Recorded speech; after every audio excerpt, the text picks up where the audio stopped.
Offices in Baton Rouge. Hunt and Hill. Hunt Palmer, Jeremy Hill, holding down the middle of the day. Live from the Mercedes-Benz of Baton Rouge studios. It's Hunt and Hill. Now on 104.5 ESPN Baton Rouge. Welcome in, Hunt and Hill, on a Friday from the Mercedes-Benz of Baton Rouge studio downtown in the capital city. I am Hunt Palmer. He is Hill. Jeremy Hill, Casey Gaines, and Taylor Sharp back there on the ones and twos on a Friday. Mr. Hill, how are you? I'm doing great. It's Friday, and the best recruiter in all of the land is coming on the show today. Yeah, it's a great day. He is. Ryan Schimpf will be with us in the next segment. Angel Oak Home Loans, of course, brings you the lunch hour each and every Friday. He'll talk a little bit of baseball, home run derby, and the draft, which is coming up this weekend. So Ryan Schimpf will be with us here at 12:15. Frank Wilson, as Jeremy mentioned, will be with us at 12:30. Frank has done quite a bit of media today, and we'll jump on the bandwagon there at 12:30. Jeremy's lead toss coming up at 1 o'clock. It's football themed. We'll have some MLB draft talk in the second hour. I'll kind of lay out my predictions for Sunday. That's when we'll have the first round and the compensatory rounds. You'll hear some guys from LSU's current roster and signee list on Sunday. Monday's show, we'll get into the real nitty-gritty of the guys that LSU needs to avoid having taken for selfish reasons. Of course, you always feel bad rooting for that because you're rooting against guys' dreams, but that's the situation we're in. So we'll get into that a little bit more on Monday, but I'll tell you a little bit about what to expect on Sunday night. Scott Rabalais from The Advocate is going to join us at 1:30. Going to talk SEC Media Days primer, a little golf with Scott as well. So he'll be with us at 1:30. So loaded show here on a Friday. Glad you were hanging out with us. An emotional day across the seas over there at St. Andrews. They're contesting, of course, the 150th Open Championship. And Tiger Woods walked up the 18th fairway for the last time this week and potentially for the last time ever in competition at St. Andrews. It was a powerful, powerful moment. He walked across the Swilken Bridge. He did not stop like all the greats do. Jack Nicklaus, of course, put his foot up there, tipped his cat. Arnie, same deal. Tom Watson, same type deal. Tiger did not do that. He did take his cap off as he walked across and walked up the fairway, and he got real emotional and got teary-eyed, which was a powerful, powerful deal. Yeah, I mean, just to think about what that guy's been through in the past couple years, you can't imagine. You know, I know obviously the competitor that Tiger is, he wants to be in contention, he wants to be battling, but to just see him continue to try to battle and try to win this thing, I know he's not the Tiger of old, and he's been dealing with a lot of injuries. The body's darn near mutilated at this point, but to see him out there in front of all the fans who've just watched him over the years and to see him, you know, get that reception from them and see how he reacted to that, I think it was beautiful. Obviously, we all would love to see him in contention, but that was a great moment for golf, I think. This was his goal when he started moving back forward. It was, I think, really shocking to him that he played in the Masters. It was 6 weeks after he had been able to put weight on his foot and his leg, and he went out there and gave it his best, made the cut. Then he made the cut at the PGA, but just didn't have it in him to finish the weekend, just didn't have it. And he was always building towards this golf course, his favorite golf course in the world, and it's playable for him because you don't have to hit it a mile. The ball's going to run out. It's flat. He can walk it. And he walked a lot of golf and actually looked okay walking. He just couldn't play to the level that he wanted to because he can't practice, and that makes things real. And he can't play any other events because he just doesn't have the stamina to do it. So it was an emotional thing. We're not going to spend too much time on golf, but I do want to say, if you go to my Twitter, I had to tweet at Darren Ravel. For those of you who aren't familiar with Ravel, he covers sports business and marketing and all that kind of stuff, and it's bounced around. But he sent out a tweet today that was saying basically Tiger has to retire now because if he spends a couple of years missing cuts, it'll damage his brand. And I just laughed hysterically at that. I tweeted back. I was like, yeah, Jack and Arnie still haven't recovered from missing cuts in their late 50s. I likened it to this. Saying that missing a couple of cuts late in his career is damaging Tiger's brand is like saying Amazon's brand gets damaged when one of their vans hits a mailbox. Like this is it's just a speck on a legacy that is absolutely sparkling on the golf course. And everybody just wants to see him compete when he can. Yeah. It doesn't matter. It didn't matter that he missed the cut. Everyone just was excited to see him out there hitting shots. And every time, twirl on the club, you got to do the press conference and talk about living. It makes us feel great to watch him play golf. Mm-hmm. Say what you will about the guy off the golf course. I don't really care. I want to watch him play golf.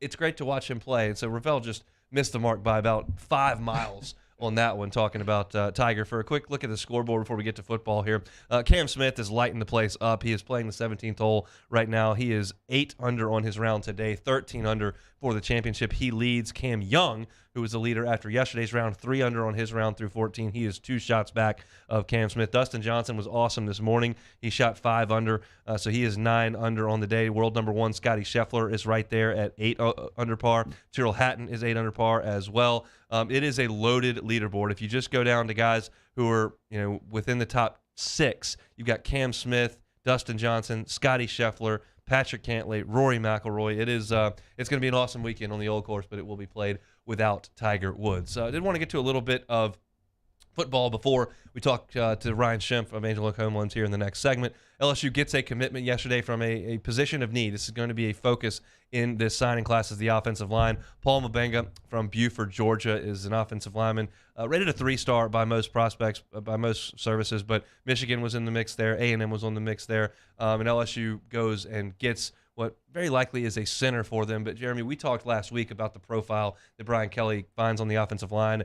This is it, 6'3.5", 275 pounds. He's going to fill out and become a force on the offensive line, you hope. And it fits the profile of what he's going to go get. Yeah, exactly. I think the days of finding the 6'7", 320-pound, 330-pound lineman, especially in the offense that Coach Kelly and Coach Denbrock's got to be running, those days are long gone. So Tiger fans, you just forget about that. You're not going to see that for a very long time. And so I think he definitely fits the mold. He's a very, very athletic guy. You see him get to the second level. And he's blocking people, aggressively. And I think, we talked about it last week as well, that O-line is definitely a position of need. I know it's not a 5-star, 4-star guy, but watching Coach Kelly over the years and how he's developed linemen and watching what Coach Davis has done for LSU, I think this is a step in the right direction. Like you said, he has the perfect frame to fill out in this strength and conditioning program. And I think they got to continue to try to find guys that fit that mold. When I went back and did that research for last week about the offensive linemen that they continue to churn out into the NFL from Notre Dame, it was remarkable. I say all the time, like, sometimes you get an idea and you go research it, and sometimes it backs it up, and sometimes it doesn't. You have a feeling and you go, look, this was even more than I could have imagined. They, at Notre Dame, pinpointed an exact profile and continued to put him in the top 60 picks of the NFL draft. It was remarkable year after year after year, and all of them came in at 280, 290, depending on their height, and filled out to 315, and as a sophomore were starting and then went in the first or second round of the NFL draft. It was remarkable. And so I'm not telling you that Paul Mabenga is a slam dunk, first round NFL draft pick. I'm telling you they know what they're doing, and I think that sales pitch has got to be pretty powerful based on the research that I did. One thing I found interesting when I pulled up Mabenga's profile, he's from Buford, Georgia, went to Buford High School. Same high school as Vidal Alexander, same high school as the Ferguson boys. It's kind of a place that LSU's kind of tapped into in Buford, Georgia, to pull in guys that have helped them significantly. That's kind of an odd thing, but it rings true. Yeah, it definitely does. And I played with Vidal, and so I remember hearing that name Buford. I'm like, dude, what the heck is Buford? But I think for Coach Kelly, like you said, it definitely fits him all. He's really athletic, and I think that's where it's headed right now. Normally those really, really big, huge offensive linemen, they may be able to run block really well, but how are they in the pass game? How are they pulling? How are they, going against some of these really, really athletic defensive linemen? So you're finding guys who are really athletic coming out of high school, and then you can put the weight on them and really let them fill out the right way. You're not rushing them to play as freshmen, and they know how to do it. So I trust Coach Kelly that he knows how to develop these offensive linemen. So I think they're probably 2 or 3 more short right now, but I think this is definitely a step in the right direction. Every sport's bigger, faster, stronger than it was 40 years ago. That's obvious. But I've been thinking about offensive line a little bit since this commitment and kind of just an outsider looking in view. And offensive linemen's bodies have changed. I mean, clearly we got to a point in like the 90s, early 2000s where guys were just absolutely massive. I'm thinking about guys like Larry Allen and Willie Roaf that I mentioned last week that have those huge body types. They're just mountains of men. Mm-hmm. And I think about the offensive linemen of now, and they're not fat. I mean, you're talking about guys that are big and bulky, but they're leaner. The Tyron Smith type guys that just they don't even have a belly on them, but they're just big, strong dudes. Have you seen kind of a shift in the way that offensive linemen look as opposed to the way they looked 20 years ago? Yeah, 100%. I think especially 20 years ago, everyone was in the I formation. Everyone's running downhill right at you. You got, 8 in the box pretty much every single play, and everyone's just trying to play, tough defense, play great special teams, and run the ball down your throat. I think everyone kind of had that playing style. So I think with the directions college football is going now, everyone's kind of spreading it out more now. So if you're spreading it out, you need guys who can play in space. And so I think that's why it's a lot better now to go in that direction rather than having all those big 6'7", 6'6" guys who are 330 plus out there trying to play in space. It's just not ideal for what college football is now. So I think Coach Kelly, he realized that a long time ago. And those are the guys he goes after, and those are the guys that he can develop and really become really great offensive linemen. So I think they need to continue to stick to that mold. We're sitting here in Baton Rouge and looking at real changes to all three major men's sports in terms of new head coaches putting in their system. And that's a fascinating thing, especially for us sitting here doing this. It's, there was certainly a change from Les Miles to Ed Orgeron. We know that when Les was fired and Ed came in as the interim, they shortened practice a ton. They let everybody in. They let all the former players come back. There were certainly changes, but the coordinators were the same the next year, and it just was kind of a reboot, if you will. I guess that's what they're calling it on the baseball side of things as well. But this is a total transformation on every level from Ed Orgeron to Brian Kelly, and I'm excited to kind of learn how things are going to work. We've certainly identified how they're going to do things on the offensive line, and certainly Matt McMahon's going to have his new way of doing things as opposed to Will Wade, and Jay Johnson has very much changed things up from the way Paul Maneri did things, and I think the transfer portal is number one among that. But it's fascinating to watch the way things are unfolding on all three of those levels, and certainly we know that what Brian Kelly wants to do on the offensive line, and Paul Mabanga is exactly that, and we'll hopefully see some good news in the coming weeks and months from Zalance Hurd, from guys like Chase Basantis, all those kinds of offensive linemen that they are targeting. But one in the boat with Paul Mabanga from Buford, Georgia, added to LSU signing class. They continue to roll on the recruiting trail. We'll take a time out here when we come back. Ryan Schimpf of Angel Oak Home Loans will join us. We're going to talk a little bit about Home Run Derby. We're going to talk a little bit about the draft, which starts this weekend. Ryan, of course, had his name called early in the 2009 draft. So a little baseball talk next on Hunt and Hill. Hunt Palmer and Jeremy Hill. It's Hunt and Hill. Revelry tailgating. Tell you about it each and every day. Football season is coming. If you don't know what your tailgate plans are, but you'd like to get involved, Revelry is your turnkey tailgating. Yeah, so happy to tell you guys about Revelry's full-service turnkey tailgating, and starting with their standard package, which has 25 to 30 people in capacity, a 10 by 20 high-peak tent. They have 3 coolers with all-day ice service, electricity hookups, all-day concierge, bellhop service, all-day trash service, and they also do a post-tailgate cleanup. I can remember my days, both in college and out of college, cramming a grill in the back of the truck, trying to find a place to fold up all the chairs, ice chest, dealing with that, and then you got the trash. You don't have to deal with any of that when Revelry is involved. They handle it. They put the tent up. They set up that television. They've got your tables and your really nice furniture. These are not folding chairs. It is good stuff, and they've got a great spot just outside of Packcraft Taylor Hall, 3 blocks from Tiger Stadium. All you got to do, contact Revelry, tell them what you want. They'll set it up. You just come, enjoy the day, and go into the game. Whether you or just want to tailgate with your friends and put a group together, or if you've got clients that you want to entertain before a big LSU football game, you can get a season pass. You can get one game. You can get multiple tents if you got more people. They've got everything. They've thought of everything. It's incredible when you go to the website and check it out. Check out the website at revelryteam.com. Revelry Tailgating. Find them at revelryteam.com. In times of need, get a full list of phone numbers, websites, and other important emergency information on the Demco Stormwatch page at 1045ESPN.com.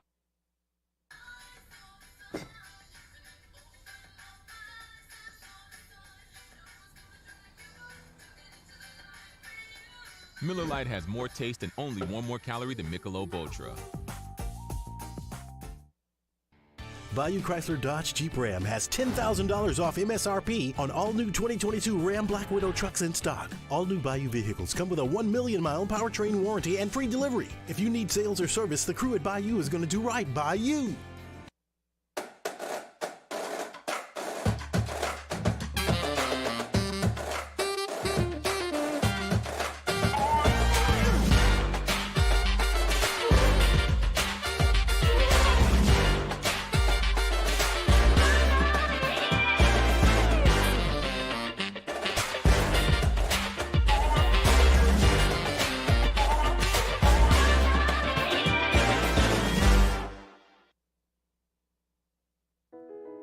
I've been doing business with Luba for 25 years.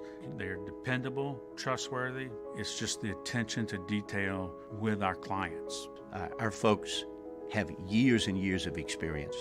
They're highly trained professionals, but many companies have that asset.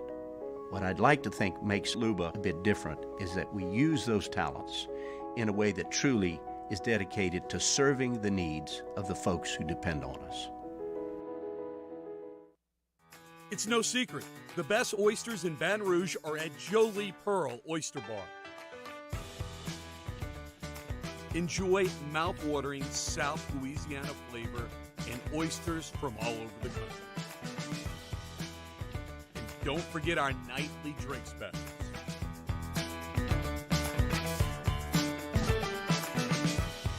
Jolie Pearl Oyster Bar, located in downtown Baton Rouge.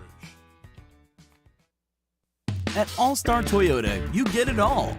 If you're in the market for an all-new Toyota vehicle, come see our friendly and knowledgeable sales team at All-Star Toyota.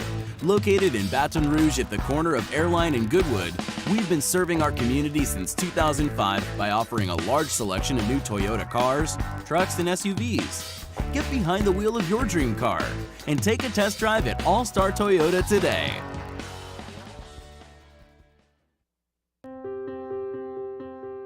This isn't just another day. It's so much more. Kelly's life was put on hold when her auctioneer primary care doctor discovered a rare blood disorder. Her doctor connected her to an auctioneer care team of cancer, heart, and kidney specialists. With multiple primary care locations around Baton Rouge, same-day appointments, and online scheduling, we're relentless about keeping you healthy. Auctioneer Baton Rouge, innovating healthcare for Kelly. Moscona inviting you to join us for Friday's AFR, presented by Don Juan Cigar Bar. The Right Radio Hours return. Ask Ryan, Kick Rocks, Otter Locks from Del Mar. Join us, 104.5 ESPN Baton Rouge.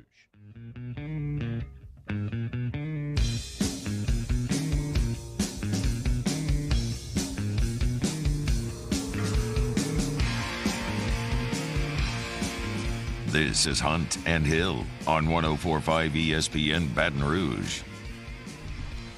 William Ivey in the Bayou Ford chat says Hunt thinks Vandy will be voted second best in the East at Media Days. I do not. That's actually incorrect. I think they will be voted last, and that will be correct. The media rarely gets that right. You put Vanderbilt last, you can't go wrong. They're going to finish last. But I appreciate all y'all for hanging out in the Bayou Ford chat. Throw us a like if you would. Always fun to interact with the listener. Always fun to interact with Ryan Schimpf. Angel Oak Home Loans brings us a lunch hour every single Friday. He joins us on the phone lines now. Ryan, how are you, sir? Good, guys. How are y'all? Doing very well. All-Star break time for Major League Baseball. What did you do during the All-Star break? Well, most of my career, early on in my career, was in the minor leagues and played in a couple of All-Star games, but I'm not going to lie. When you're in the minors, you're kind of sometimes hoping that you don't get in the All-Star game. That way you could go home for a couple of days or go on a little vacation. What'd you do in the big leagues when y'all were, you were traveling all over the country, and then all of a sudden you got, a week off? What'd you do? Man, I wish it was more exciting. Nothing too much. I was when I was in San Diego, we had the All-Star game there, so I hung out. Marucci had a big party, so I was like, Nice. what the hell? We'll stay here and see some of the guys from Baton Rouge. So not a whole lot, man. I just took it easy and just really rested my body. I didn't want to do too much. Do you like the home run derby? I can't watch the dunk contest anymore for the NBA, but I still like the derby. I love it. Yeah, I do. I'm a homer guy, so I love watching the derby. Albert Pujols getting a swing this year on kind of his swan song. That adds a little bit of intrigue. He gives me nightmares for all the damage he did to my Cubs over the years with the Cardinals. Hasn't happened in a decade or so, but I still remember it very vividly. Your thoughts on Albert getting a shot as his last year? Yeah, I think that's cool. I saw it the other day that he was in it. I think it's fitting for him to be in it. Probably going to be his last year, and I mean, I think he's still got the stroke to hit a ball out on command if he can last. How do you feel about the winner of the game getting home field in the World Series? Do you think that's something they need to move away from, or do you think that's a great thing for baseball? Oh, yeah. I don't know how you'd come up with it, but, yeah, I think that was always kind of a debate, right, with the winner of the All-Star game gets home field advantage. I mean, I guess, yeah, what the heck for now? I mean, at least give them some incentive to win. And, yeah, I don't know. I don't know how I feel about that. I haven't given much thought, to be honest with you. It's the only All-Star game that they can still play. I mean, hockey, they're trying not to get hurt, so they score 1 million goals. Basketball's become a joke, and the Pro Bowl's even worse. So this is the only one that's actually watchable. Jeremy and I have talked a lot over the last couple of weeks about Shohei Ohtani and what he's doing out there. I mean, can you put into perspective a guy who's right now the best pitcher in baseball, and he also is one of the best hitters? It's unbelievable, huh? I mean, everything he does is special, and I think it's just cool to be able to watch somebody being able to do what he's doing. And, I wish we could get more guys like it to do it on both sides. But it's pretty special, man, and hopefully he's around for a lot longer so we can see it.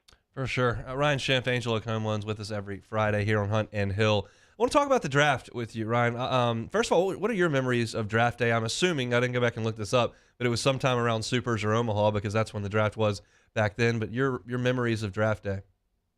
Yeah, I think it's a good deal that they moved it after, college season's done with. When I was there, I believe it was right before Super Regionals. So, it could be a little distracting. So I'm glad that they moved it. But, yeah, I mean, it was a crazy time. Didn't think too much of it, to be honest with you. Obviously, it was exciting for those couple of days, but we were right in the heat of the Supers. So really, it wasn't like family was around everybody. It was just us, the guys, in somebody's apartment, just trying to see what was going on. We're all kind of getting calls. It was a crazy deal for sure. And I really wasn't even prepared for it. I got my call, and there was zero negotiation. They were just like, "Hey, will you take it?" I was like, "Yeah, sure, yeah. Let me go win at Omaha." So, but no, it's a great time. I'll never forget it. I think it's definitely a good move that they moved it after, give everybody time to focus on their college, high school season, and then now focus on the draft. I wanted to ask you about that, and you kind of answered it, but I understand how the process works from the outside and from the organization's perspective, but as far as the agent / handler / representative and the player, so you actually got a question that at that time, will you take it? It wasn't, I'll give my agent the number, he'll handle them, and if they match it, we'll go. You actually answered the question? Yeah, I don't think I should have, but I did because I was in panic mode. But yeah, I mean, I think guys are a little more prepared, nowadays. But yeah, I mean, at least from my experience, I'm sure other guys had a much different experience going the first, second, third round. But yeah, and especially to top it off, we were dealing with the season too. So even though it was part of your plan and something that you were trying to prepare for, for me personally, I was more focused on winning in Omaha. But, I think it's good that they moved it, like I said, to give them the chance to focus on the season and then focus on the draft. But then also maybe some guys who are kind of on the fringe of first, second, third rounders, whatever it may be, if they're in Omaha, maybe it kind of improves their stock a little bit, or maybe goes down a little bit, just depending on how they, deal with the pressure at Omaha. So I think it's a good move what they've done. Do you remember how you picked an agent at that point, or handler, or whatever, representative, whatever it was called at that time? I do. Yeah, I mean, for me, it wasn't. Well, they were advisors, right? And yeah, so I wasn't. It really was not on my pro ball. For me, was not on my radar. I mean, I'm a little bit different than a lot of guys today. For me, it was all LSU, and really, I had I went with Beverly Hills Sports Council, and a big part of that was Ryan Terrio's brother, who was local and trusted him, knew him, and for me, it was just about the trust and the communication factor. So I'm sure it's a heck of a lot different now, and I stuck with him for the whole Beverly Hills Sports Council for my whole career. You hear a lot of football players and a lot of basketball players remember every team that passed them up in the draft. If that's something that's going on in the MLB draft, their guys are not really caring about that like that. Wait, say that one more time. You hear a lot of drafted guys going to the NBA and going to the NFL, remembering all the teams that passed up on them in the draft. Is that something that goes on in the MLB draft as well, or guys are just kind of happy to get the pro ball? Yeah, I don't know if that's really a thing. I mean, I think during the draft, there's a lot of talk with between you and some of the teams or whoever's helping you out, saying, all right, we think Philly's going to take in the third round or New York's going to take you in this round. So I think, maybe a little bit. I think baseball's a little bit different to where you can get drafted by Toronto today and then 3 weeks you might get traded to Philly. It's but I think sometimes you do hear about maybe some teams that had some interest in you, and maybe when you're playing against them or down in the career, like, oh man, if they would have took me, and I think you kind of initially you kind of remember who was around you or who maybe got drafted before you. I mean, some people don't care, but in the back of your mind, you could be like, man, I wonder what would happen if they took me to go to Philly versus me going to Toronto or whatever. But no, I mean, for me, it was all about pro ball, and I trust myself wherever I landed to get to the big leagues. Ryan Schimpf from Angel Oak Home Loans with us every single Friday. Ryan, tell us about Angel Oak. Yeah, guys. So if you're looking to buy or refinance, whether you've had trouble getting a loan, or if you're an investor, self-employed, and you've had trouble, or if it's just a traditional loan, we have some good options for you. So I'd love to help anybody out. You can look me up on Facebook, Instagram, or just Google Ryan Schimpf and Angel Oak Home Loans, and love to help everybody out. We'll have a real idea what this baseball team is going to look like next Friday when we chat. Looking forward to that. Have a good weekend, Ryan. Thanks. You too, guys. Ryan Schimpf, Angel Oak Home Loans. Jeremy, I'll tell you this story that from draft day. When you recall when the draft was, I don't remember what year it was, but I know I was covering the baseball team, and they were having practice before the Super Regional. And I don't know if it was Stony Brook or Coastal or Oklahoma. It was one of them.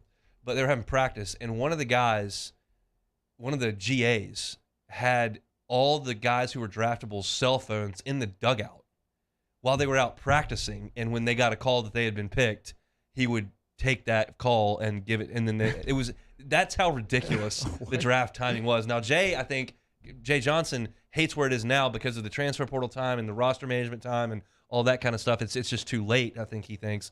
But that was how ridiculous it was. They were practicing, had to leave their cell phones with some guys, and then come off the field during BP or whatever it was to say, hey, the Phillies just took you in the ninth. Like, that's what we were dealing with then. Yeah, I think I kind of like it pushed back. I know Coach Jay wants to get stuff done and kind of know what he's dealing with going into the next season, but I can't imagine, being a smack dab in the middle of things. No way, Jose. You're curious as to what we should expect from the Major League Baseball draft as far as LSU goes. We will get to that in the second hour. Got that scheduled for 1:15. We will talk about the Major League Baseball draft. Scott Rabalais with us at 1:30. When we come back, Frank Wilson, LSU running backs coach, will join us on the phone line. Very much looking forward to that conversation. Stick with us on Hunt and Hill. Hold down the middle of the day. This is Hunt and Hill. This week on DropBiscuit.com or wherever you listen to podcasts is our new series, Pops, the Louis Armstrong story. Pops is brought to you by New Orleans & Company. Check out neworleans.com and come visit New Orleans. There it is, the extra mile. On the border of expected and extraordinary for those willing to go further. Like vans customized for work or play. With safety and tech to keep you connected. Supported by a 5-star sales, service, and finance team. And backed by the 1-star you know. So go the extra mile.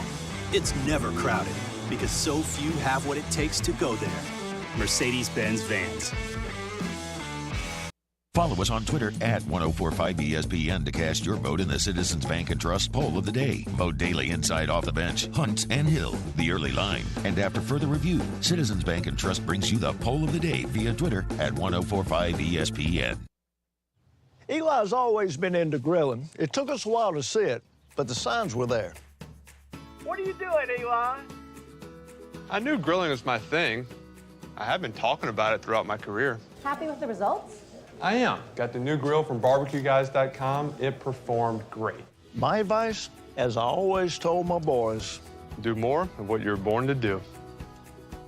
Barbecue Guys, for those who were born to grill. You want cheese on your burger, Pops? I'll take a little cheese. Crime has serious consequences, but anyone can make a mistake. If you find yourself in trouble with the law, know that you have rights, and it's okay to demand them. The law offices of O.C. Brown are here to protect you and your rights. Felony or misdemeanor, DUI or drug charge. No matter what crime you're accused of, you still have rights. Let the law offices of O.C. Brown uphold them. Call 225-343-1111. Your law firm for a lifetime. And this year, 2022, it's time to finally treat yourself. Bring your boat to the next level with front-to-back boat service. You want the latest and greatest marine technology? You want to go to the place that has not one, but two NMEA certified techs. family owned and operated by the Sherman family for 30 years. Front to Back is the answer in Baton Rouge for all of your custom boat needs. So head to fronttobackboatservice.com or find them on Facebook, Front to Back Boat Service. My own people call me an Uncle Tom. I play music. Been wined and dined by royalty. Trying to bring people together. All people. But regardless of all that kind of stuff, I'm still Louis Armstrong. Here's the man you're waiting for, the king of jazz, Louis Satchmo Armstrong.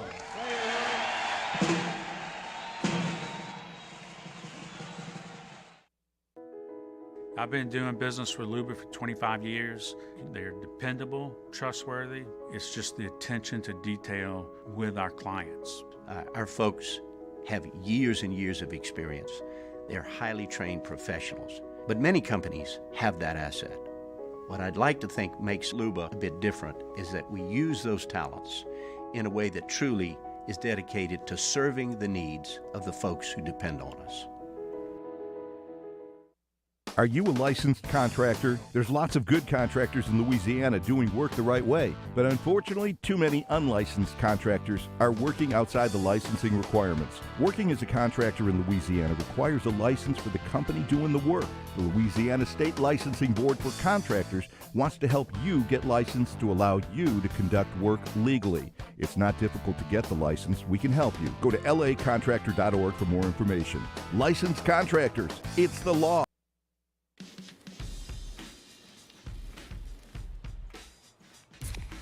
Light beer shouldn't taste like water. Miller Lite has more taste and only 96. Charles Hennigrove. Join us for another edition of Jimmy Odd's Game Time presented by Bet Rivers. We're at Rouge Creole in Perkins Row for the Monday night show. We'll take a look back at SEC Media Days, Day 1, get you ready for the Home Run Derby and the All-Star Game. Jimmy Odd's Game Time presented by Bet Rivers on 104.5 ESPN Baton Rouge.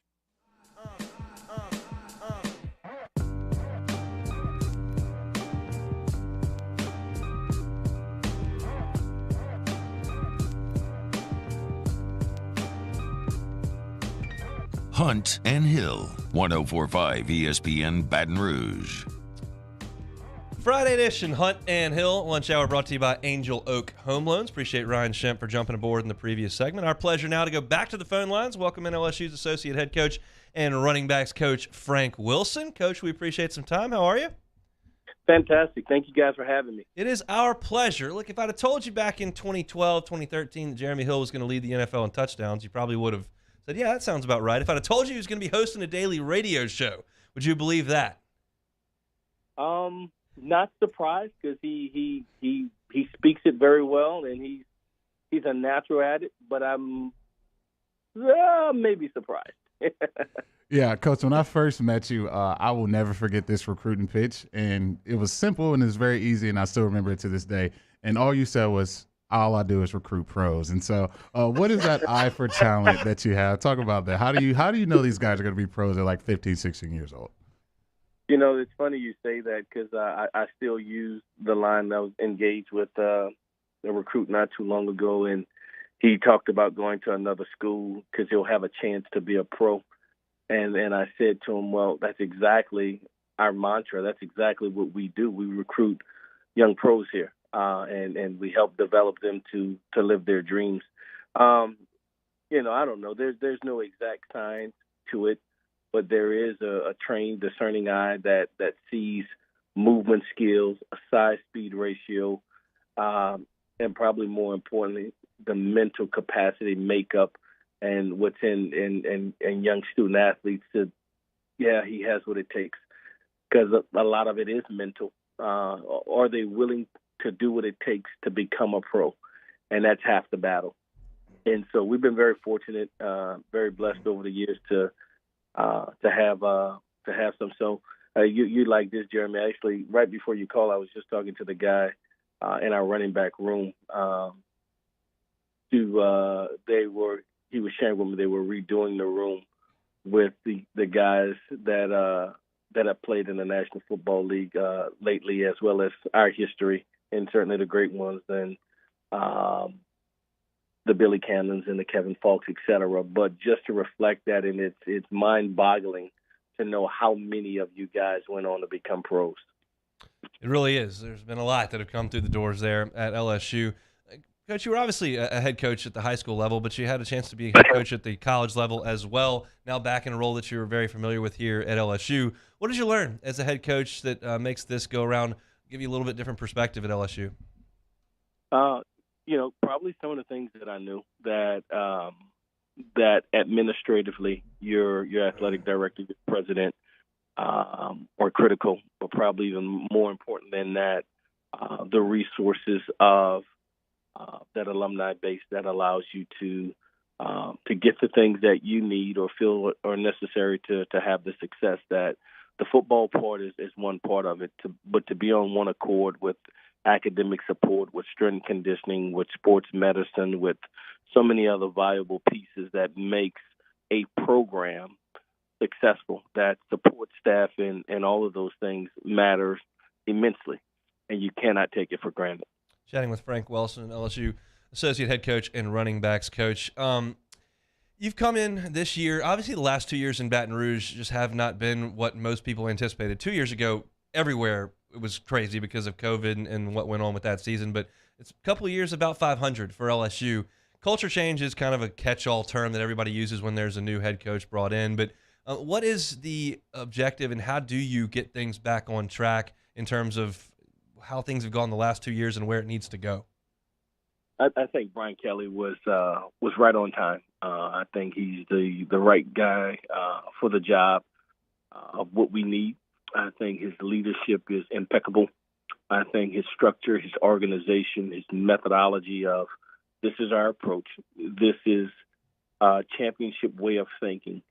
And I'm going to give you the tools and the resources to be able to wake up, to evoke all of those things that are in there, so that you can think right, and then we're going to train right, then we're going to eat right, and we're going to rest the right way. And because you have those traits, because you do all of these things, within that process, the wins and losses will take care of itself. But there are traits and there's habits that needs to be formed that championship teams, championship individuals abide by. And I believe in it. I'm drinking a Kool-Aid, and I think he knows exactly what he's doing and has the right staff to be able to implement those things and move forward with it. When I think about your coaching tenure at LSU, you've had some really, really talented running back rooms. The running back room this year, do you think they have the potential to be in the conversation with some of those other rooms you've had? Boy, that's a tall task, Jeremy. It really is. I think we have talent in our room, but it still has to come to fruition. What we don't have, we don't have a lot of game experience. John Emery played sparingly as a freshman, and we know how it's been the last couple of years for him. So we're anticipating big things. Noah Kane came out the gates as a gangbuster, as a true freshman at Penn State, injury hampered, and so getting back on track. Trey Bradford played sparingly and still is a young player in a sense. Armani Goodwin, is in his sophomore campaign. Josh Williams, the same. So none of them have, carried the ball 25 times in a game. None of, they haven't, even though we have some guys of age, game experience is something that plentiful, is something that we're not privy to. So I'm optimistic. I think they're very talented. I think there's still a lot of rubber on their tires, and they have opportunity to play extremely well. And I think they have potential, but it has to happen. It has to come to life. And so I don't know how good they could be. I think being the best that they can be will be good enough for us to win a lot of games in this conference. And I like our room. Chatting with Frank Wilson, I can't recall entering a preseason camp with as as open a quarterback race as this appears to be from the outside, we know that the quarterback, it's ideal if the quarterback is kind of the leader of the team and everyone kind of rallies around that guy because he's got the ball in his hands on every play. How quickly do you think that y'all would like to have some clarity on that position in camp? I think BK said it best. By the time we got out of spring, we probably mudded it even more so, even though that wasn't intentional. You just gave very talented guys opportunity, and they went at it. I think Miles, showed and has flashed the things that he's capable of doing. Jaden Daniels has played more football than any of those guys, and certainly adds a dual effect to the quarterback room for us. Garrett Nussmeier is savvy. He has arm talent. He has hand talent. He can do it all. And Walker Howard is up and coming, and he has all the attributes of 5-star recruit that I think will live up to the billing. And so you have 4 very talented guys there. But again, I think it's a room where playing in this conference with length and tenure hasn't happened so much. Miles has played in the SEC more than any other.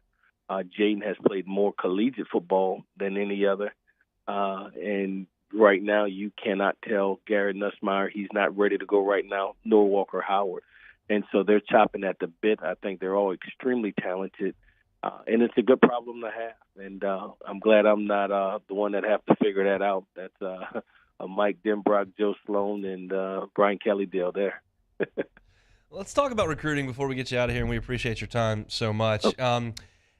The nature of recruiting and the nature of college football has changed so much with the transfer portal, name, image, and likeness stuff. And I realize that name, image, and likeness cannot be used as an inducement in recruiting, but do you have to field questions from high school athletes and their parents and their families about opportunities for name, image, and likeness when they arrive on campus?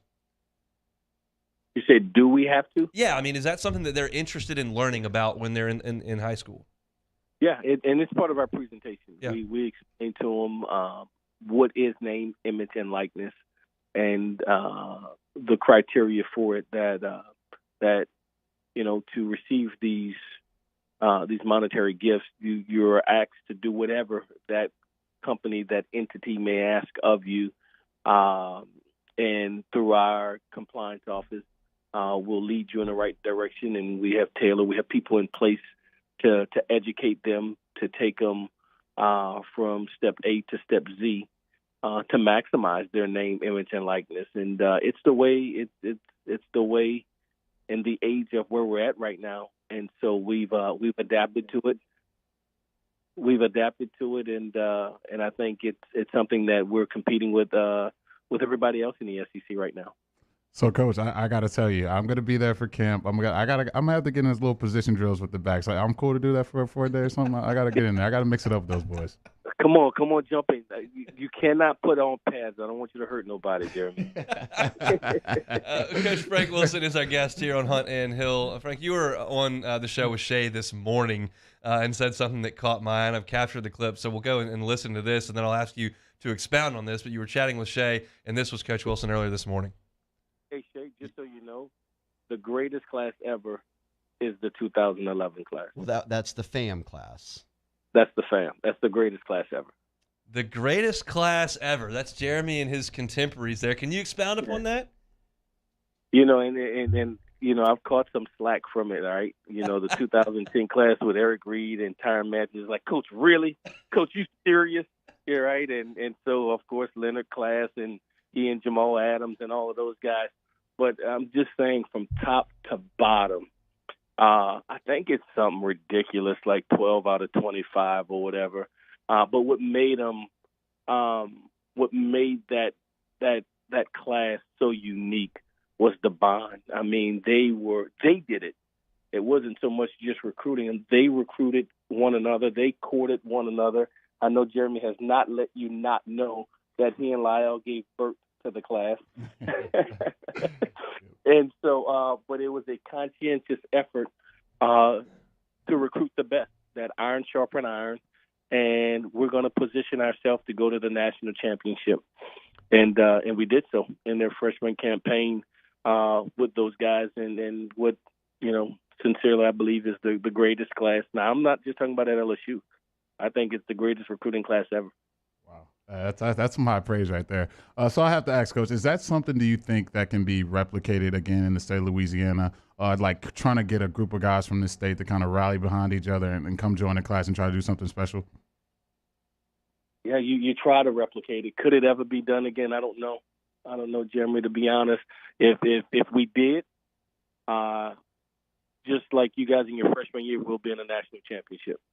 Wow. I really believe that if we got the best players, and then in that class we probably got the best 15 in the state of Louisiana and abroad. If we do that, we'll compete immediately for a national championship. Coach, we really, really appreciate some time. Really looking forward to getting out there to camp and kicking things off this fall. Thank you guys so much for having me. Anytime. Enjoyed it. It's Frank Wilson, LSU associate head coach and recruiting coordinator. The best class ever, huh? That's some high praise right there. Look, you can just go look at it. And every once in a while, it all lines up. You can go through a few classes. Yours was you and Kenny Hilliard and Freak Johnson, Leo Collins, Trey Turner, Ronald Martin. I mean, it was really, really something. Then you got that class that had Odell and Jarvis and same class. That's your class, Odell and Jarvis. The other one had Leonard and Malachi Dupree, and there was a number of really good players in that class as well. But yeah, your class, I mean, that was something, and Frank Wilson was the architect of that class. We'll come back and close out hour number 1 next. It's Hunt and Hill. 104.5 ESPN Baton Rouge with Hunt and Hill. Reliable Roofing and Construction, ReliableRoofingBR.com, on Instagram at Reliable Roofing LLC. They're not just promising something that's blind. You can go look at the work they've done on their website, ReliableRoofingBR.com, and on their Instagram. They've got great before and after pictures. If you're thinking roofing in our listening area in South Louisiana, you got to think Reliable Roofing. Yeah, so happy to tell you guys about Reliable Roofing, a family-run, owned, and operated residential roofing company. They've been in business since 2008 with over 30 years of roofing experience. 5-year labor warranty on your roofing needs. You can't beat that in this marketplace. Plus, if you're a senior citizen or a teacher, 10% off your roofing needs this summer at Reliable Roofing. Look, they're going to have their owner, Lionel Hayes, visit every single work site. He's going to make sure that work is up to standard, and it's going to be. Then you're going to get that 5-year labor warranty. It's storm season. We know that. They're coming. So make sure your roof is in the best shape it can be to keep you safe, keep your home dry. And if something were to happen this summer, this fall, Reliable Roofing needs to be your first call. So check out their work at ReliableRoofingBR.com. Our listeners fire off their opinions on the JimsFirearms.net hotline at 499-1045. Keep listening for your next chance to shoot us your thoughts with the JimsFirearms.net hotline on 104.5 ESPN Baton Rouge.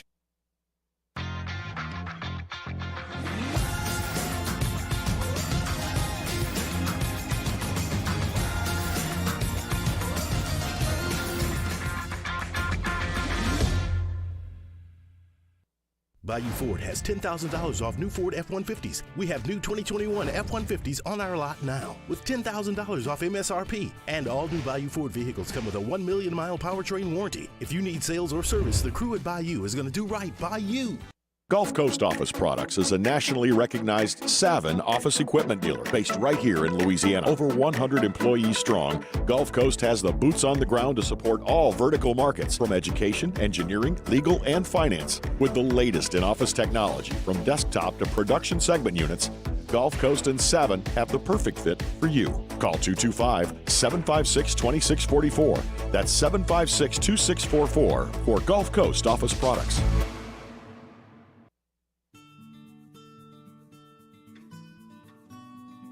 This is a house call. This is a follow-up appointment. This is a diabetes checkup. This isn't just more convenient care, it's more advanced care. This is innovating healthcare at Louisiana's #1 hospital, Ochsner. ServiceMaster Elite create clean, disinfected work environments. As a local business, we take pride in serving the New Orleans and Baton Rouge areas. Our cleaning protocols follow CDC and OSHA standards for healthcare settings, offices, senior living, restaurants, and industrial plants. Contact ServiceMaster Elite to get your operation ready for reopening with germ disinfection cleaning. Service Master Elite, the trusted choice in professional cleaning since 1996. At All-Star Toyota, you get it all. If you're in the market for an all-new Toyota vehicle, come see our friendly and knowledgeable sales team at All-Star Toyota. Located in Baton Rouge at the corner of Airline and Goodwood, we've been serving our community since 2005 by offering a large selection of new Toyota cars, trucks, and SUVs. Get behind the wheel of your dream car and take a test drive at All-Star Toyota today. I've been doing business with Luba for 25 years. They're dependable, trustworthy. It's just the attention to detail with our clients. Our folks have years and years of experience. They're highly trained professionals, but many companies have that asset. What I'd like to think makes Luba a bit different is that we use those talents in a way that truly is dedicated to serving the needs of the folks who depend on us.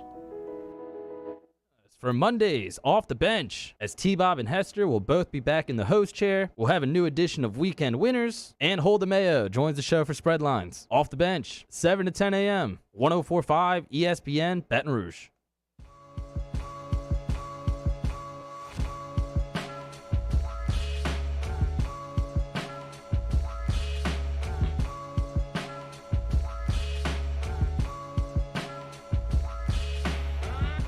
This is Hunt and Hill on 104.5 ESPN Baton Rouge. I want to remind you, Hudco Roofing brings you the live coverage of the 2022 SEC Football Media Days, Monday through Thursday of next week. Our coverage also brought to you locally by Jerry Lane, Rejuvemi, and 104.5 ESPN's official SEC Media Days sports betting partner, DraftKings.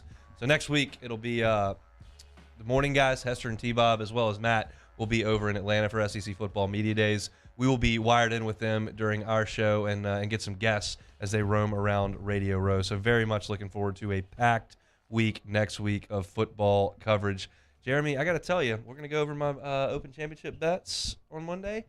I think I got a chance to hit one. I have Cam Smith top 20. You think I'm feeling pretty good about that? Oh, yeah, that's probably a safe one right there. I'm sure the odds on is like no, probably, the odds are not good. It's like plus 120. But it was just my layup pick that I wanted to get off the schneid. I lost every bet that I had fake placed on this show. Than trying to tell you how to spend $100 on the Open. Cam Smith, your leader, shot 8 under today. He is 13 under for the championship. Another Cam Young, is 10 under par, playing the 18th hole. He is 2 under for his round today. And Rory McIlroy just tapped in a birdie. He is 3 shots back at 10 under. Dustin Johnson, Scotty Scheffler right there at 9 under and 8 under respectively. It is a loaded leaderboard with Cam Smith, Cam Young, Rory McIlroy, Dustin Johnson, Scotty Scheffler, Tyrrell Hatton, Adam Scott, Patrick Cantlay. They are all up there up top. And I told you all this off the air, but I'll tell the story on the air because I think it's hilarious. Yesterday, Cam Young shot 8 under, and he's a relatively unknown on the tour for some people. He was right there in contention for the PGA Championship a couple of months ago, but he's a young guy, and he hadn't played a ton of golf, and he shot 8 under, led the tournament, goes into the press room, and there's a British press guy who looked at his bio, obviously, and saw that he went to some school in the Bronx in New York. And the press guy asked, he goes, "Hey, what's it like for a guy who grew up on the streets of New York to be leading the Open?" And Cam Young kind of chuckled and was like, "Well, I think that's a little bit of a stretch." If you actually do a little research, Cam Young grew up as the son of the head golf professional at Sleepy Hollow Country Club in Westchester. The clubhouse is like a palace, and he grew up in a country club and went to Wake Forest for college. So not exactly J-Lo from the streets of the Bronx or Brooklyn showing up at the home of golf, the Old Course, and a little plucky underdog. I mean, this guy grew up in one of the nicest country clubs on the East Coast. So that made me laugh a little bit. You try to find an angle as a sports writer. Sometimes it doesn't quite work out. Yeah, that was a strikeout. I mean, that was strikeout swinging right there. I mean, you got to appreciate the effort. He tried his best. He's got to do a little more research next time because that was swinging and missing right there. I can see this British reporter's knows it, kind of understand. I've probably been to New York and knows it. There's some tough neighborhoods. You grow up on the streets. You got some toughness to you. And he actually said, I think that school would probably produce a lot of basketball players, not as many golfers. Like, all right, well, I mean, come on, man. Just look at this guy.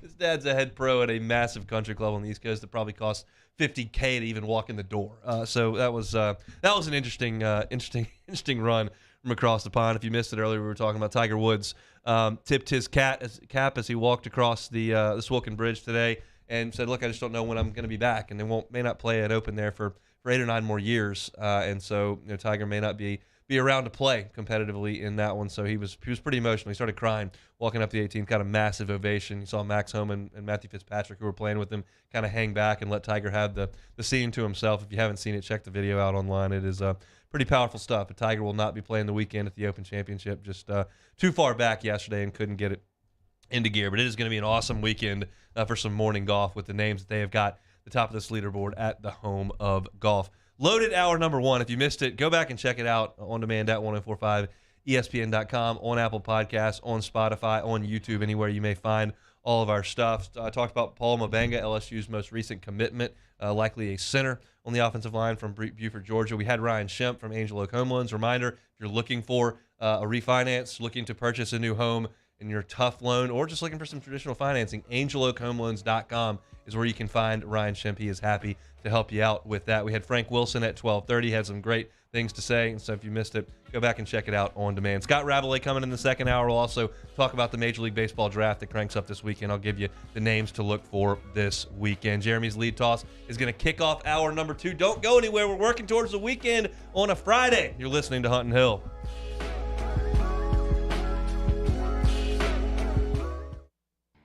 Bayou Chrysler Dodge Jeep Ram has $10,000 off MSRP on all new 2022 Ram Black Widow trucks in stock. All new Bayou vehicles come with a 1 million mile powertrain warranty and free delivery. If you need sales or service, the crew at Bayou is going to do right by you. It's no secret.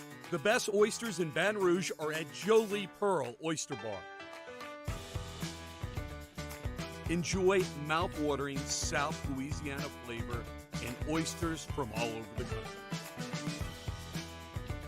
Don't forget our nightly drink specials.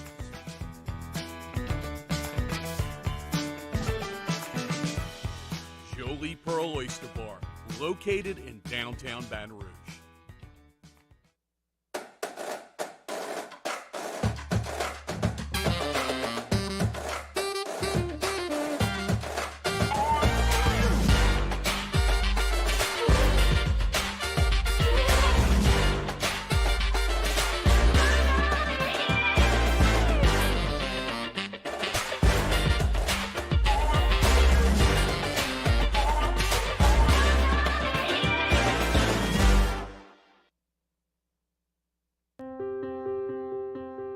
This isn't just another day.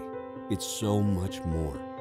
Kelly's life was put on hold when her auctioneer primary care doctor discovered a rare blood disorder. Her doctor connected her to an auctioneer care team of cancer, heart, and kidney specialists. With multiple primary care locations around Baton Rouge, same-day appointments, and online scheduling, we're relentless about keeping you healthy.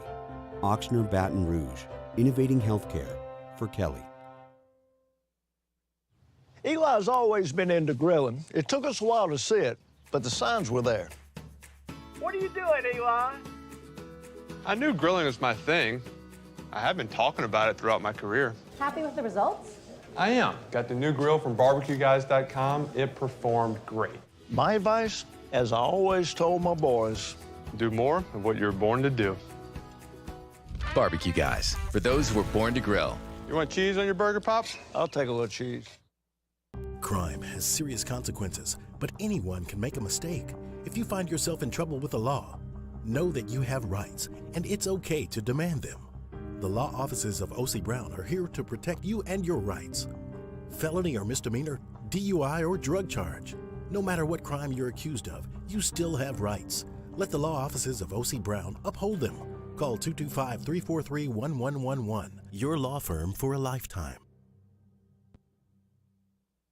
And this year, 2022, it's time to finally treat yourself. Bring your boat to the next level with front-to-back boat service. You want the latest and greatest marine technology? You want to go to the place that has not one, but 2 NMEA-certified techs. Family-owned and operated by the Sherman family for 30 years, front-to-back is the answer in Baton Rouge for all of your custom boat needs. So head to front-to-backboatservice.com or find them on Facebook, Front-to-Back Boat Service. My own people call me an Uncle Tom. I play music. Been wined and dined by royalty. Trying to bring people together. All people. But regardless of all that kind of stuff, I'm still Louis Armstrong. Here's the man you're waiting for, the king of jazz, Louis Satchmo Armstrong.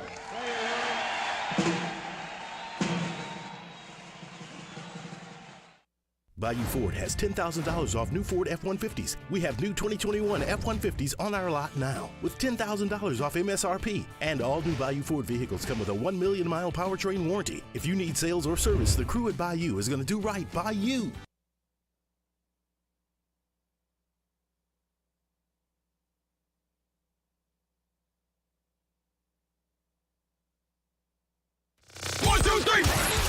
Hunt and Hill. Hunt Palmer, Jeremy Hill, holding down the middle of the day. Live from the Mercedes-Benz of Baton Rouge studio, it's Hunt and Hill. Now on 104.5 ESPN Baton Rouge. Weekend so close you can smell it. Hunt and Hill here on a Friday, hour number 2. Appreciate Ryan Schimpf and Frank Wilson for joining us in hour number 1. Scott Rabalais will be with us in 30 minutes to talk about SEC Media Days, where he will be next week, as well as a little bit of golf. Getting ready for LSU football. So we'll have Scott with us here in hour number 2. I'll also start breaking down the MLB draft. Who's a risk? What's the likelihood that guys are going to end up in Baton Rouge? Draft cranks up on Sunday night. I will be all eyes for some LSU guys, as well as the Cubs picking in the top 10 where they should never pick. If they would just spend some money, they wouldn't have to pick there, but that's where we are. Now, I'm pulling against them so that they get a high pick next year and they can take Dylan Cruz. But it's the top of hour number 2. That means it's time for the lead toss. The lead toss. Hill trying to go to the outside, turns it upfield, and he breaks it into the clear. He's down to the 10. He's still going. Touchdown, Jeremy Hill. The lead toss to Jeremy Hill. Hill to the 20. Hill to the 10. The MVP is in the end zone for LSU. Touchdown, Tigers! Here's the lead toss to Jeremy Hill.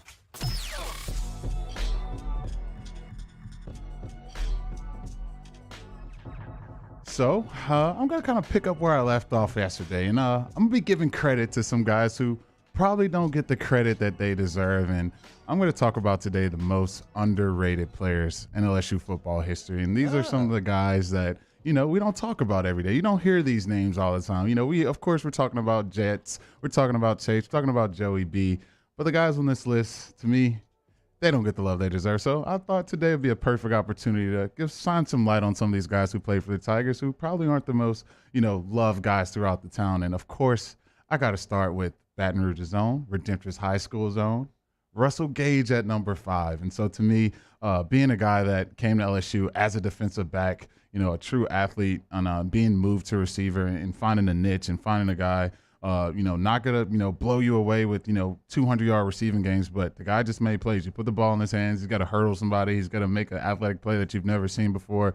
And obviously during those times, we weren't in those, Joe Brady offense. So, things are a little different back then. But I think for Russell, we've seen the guy that he's become now. Now I think he's in a phenomenal situation in the NFL. But to me, he's one of the more underspoken receivers through LSU history.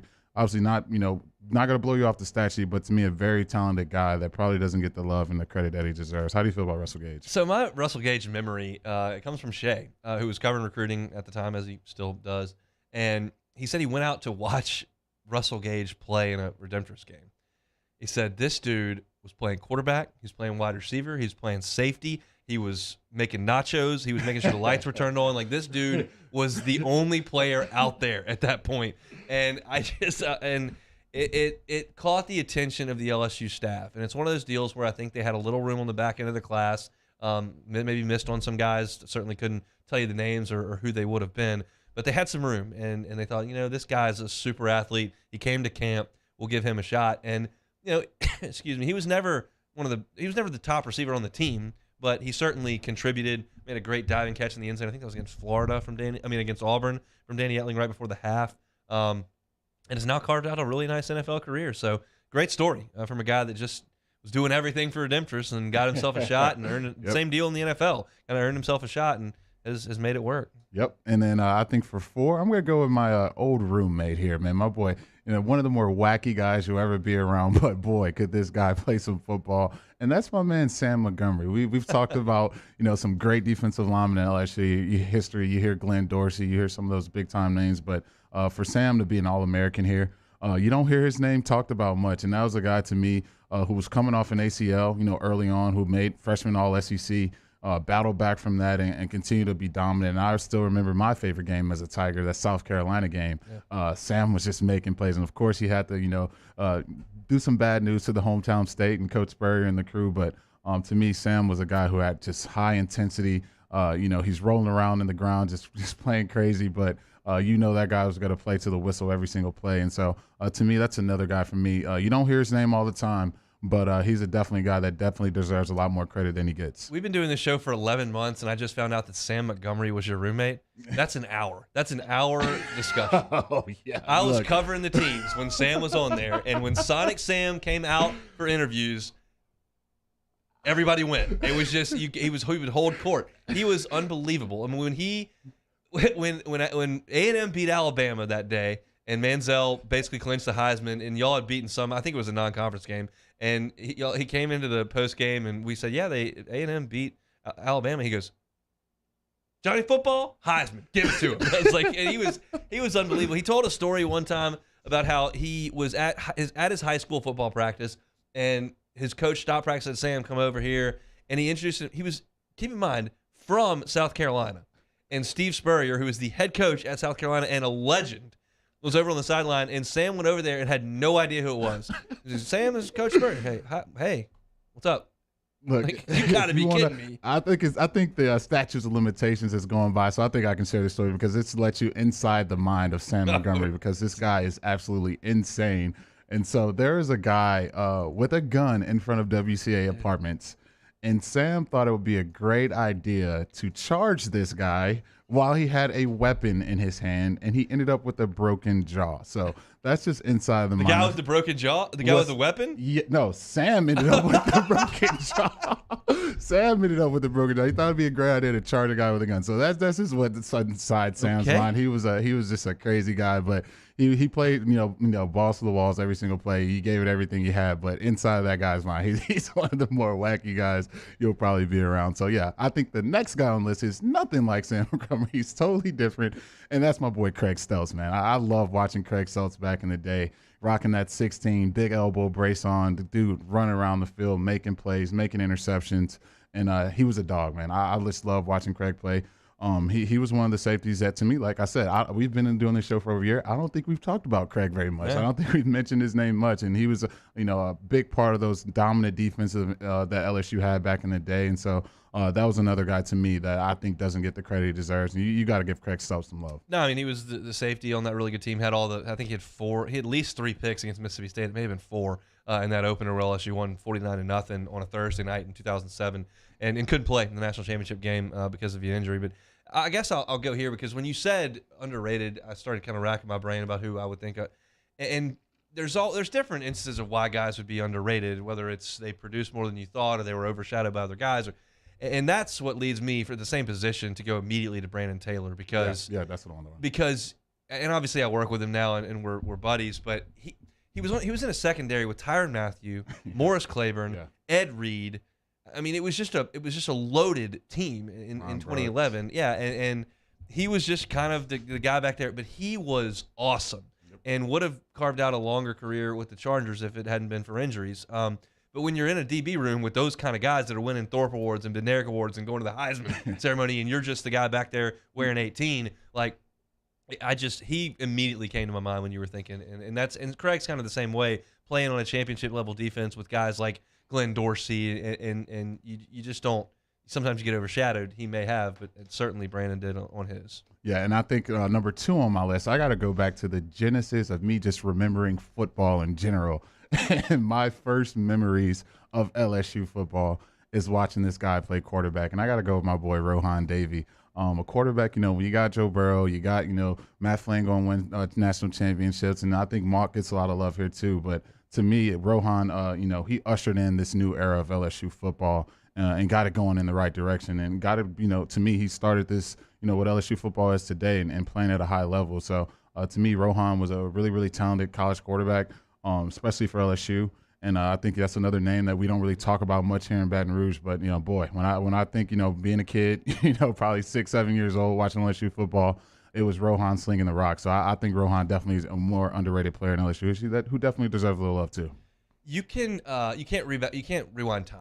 And so that's you can't have the perspective that I remember having for this. But because Burrow in that season, it warped our view. But when you go pre-Burrow and you realize just how difficult it was for LSU to complete passes for a decade, it was just like pulling teeth to try to, and then you would go back and watch Rohan against Illinois in that Sugar Bowl, and he was taking 7-step drops and winging it 30 yards down the field, and there was Josh Reed just running wide open. And it was like it was just an aerial assault that team put on a lot of people. Of course, Alabama most famously, but Illinois, they did the same thing to them as well. And then LSU went into the dark ages for a long time and couldn't stretch the field vertically. Of course, you had your years with Jamarcus and Flynn, but that was truly a vertical passing game with Rohan and those receivers that he had out there. And you can't, again, Burrow warped it, and now we've seen that recently. But when we went through that long period where it was so tough, and then you go back and watch those YouTube videos, like,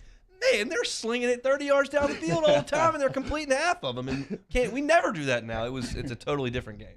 Yep, and I got to be careful about my number one. I don't want them thinking I'm kissing up on them too much here. The Guarantee Media Zone, our boy here, OTV's finest. We got to go Jacob Hester, number one. And to me, I can make a case. You probably don't make it to the national championship if you don't get out of that Florida game alive. And no, you definitely don't. You had 3 losses. Yeah, and so Hester had a big piece in that. And so obviously to me, I don't want Hester to think I'm bumping him up too much. But yeah, I got to give Hester some love. Why not? Look, we got to give Hester some love. I've told Hester this a bunch of times, so he knows this. But in that 07 season, I'm looking at this backfield. I'm looking at Keelan Williams, 5-star. I'm looking at Charles Scott. Everybody wanted this guy, Jonesboro Hyde stud. I'm looking at Trenton Holiday, track star, crazy speed. Like, give these guys the ball. Why do we keep giving to Hester? He gets like 4 yards. I don't want to watch that. I want to watch Keelan Williams hurdle guys against Virginia Tech and run it for 60. I want to watch Trenton Holiday light the grass on fire. Like, get these guys the ball. And it just kept giving it to old 18, and he kept piling ahead for 4 yards, and that was good enough. And he was a stud. I mean, I didn't realize that he had run for 1,000 yards that year. They split the carries up so much, I figured that he probably didn't, but I went back and looked. He did. So, yeah, he knows that I was begging for the other guys, but worked out pretty good. And look, when he wasn't out there against Kentucky in overtime and we needed to get 4 yards, we didn't get it. So that's part of the deal. He certainly was. And so, yeah, I think that's a good list. I was trying to rack my brain for some other guys. And most of these guys, I guess, would be 3-stars or guys that were overshadowed by bigger names. I go and think of, I thought of like Kevin Minner as a guy that was he should have won the what's the linebacker award? It's not the Big Nair. The Butkus. He should have won that award. Teo got it because his team went undefeated and he had interceptions, which half of them were tipped and flukes anyway. Yeah. But you term just play in the middle linebacker spot, and that's a guy that in the era of Devin White and some of these guys has been maybe overlooked a little bit. Kendall Beckwith was a big name coming out, but Minter was just so good those last 2 years. That Florida game was just legendary, where he's cramping up and they're trying to send him back out there. And you were there for that one, and it was hot, and he kept making tackles. That's a guy that kind of came to my mind as well. He was a 4-star recruit and a highly thought of guy, but we've had some guys since then that maybe have lessened what his impact was. Yeah, Kevin, like you said, that Florida game, I think that was his call to fame. Just watching him go out there, he put the defense on his back that day. He was running sideline to sideline, tackle after tackle. I want to say Quan was a freshman out there that day, and it was just he was having to do everything. Like Minter was. Yeah. Minter was a stud, man. And look, he was one of the more heavy-headed guys. That guy hits you in the head. It's going to be ringing for probably a couple of days. You can probably get a little CTE. He could hit you really, really hard. He was a phenomenal tackler. So, yeah, I definitely probably should have thrown Kevin on that list, too. I'll pass on getting hit in the head by Kevin Minter. That's going to be a no for me.